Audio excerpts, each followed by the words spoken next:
McClellan says arrests made by Immigration and Customs Enforcement at courthouses across America, including some we've told you about here in Virginia, are making communities less safe. McClellan making the remarks after meeting with the Chesterfield Clerks of Court's office this afternoon.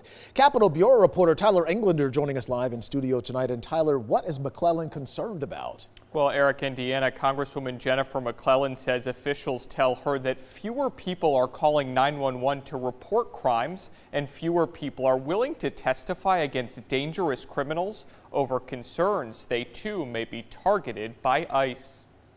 Tonight, Congresswoman Jennifer McClellan says actions taken by Immigration and Customs Enforcement, or ICE, are making Virginia less safe. You can't have liberty and justice for all when you have brown and Spanish-speaking people afraid to come to court. McClellan saying in several cases, many of the people detained at courthouses aren't dangerous criminals, but rather people showing up to court for traffic infractions. Being an undocumented immigrant in and of itself is not a crime.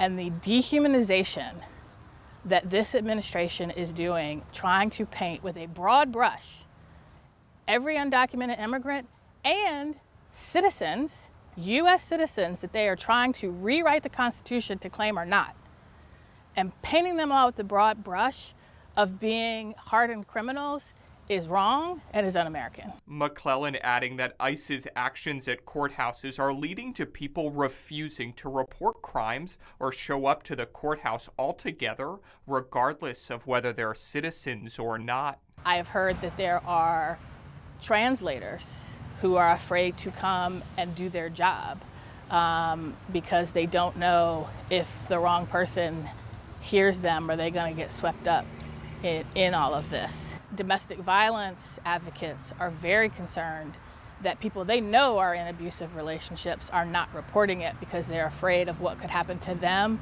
or their partner. Earlier this month, McClellan sent a letter to the leaders of the Department of Homeland Security and ICE outlining her concerns. However, McClellan says as of Monday, she hasn't heard back. Eric? And Tyler, we asked Governor Glenn Youngkin's office about McClellan's concerns about people being less likely to report crimes. They pointed us to previous comments made by the governor where he said, quote, "This is the same misguided argument that we hear from folks that want to support sanctuary cities, that in fact, when there is someone who has broken the law, who is here illegally, when they are in fact arrested, that it does something to make neighborhoods less safe, and it just doesn't hold waters," end quote.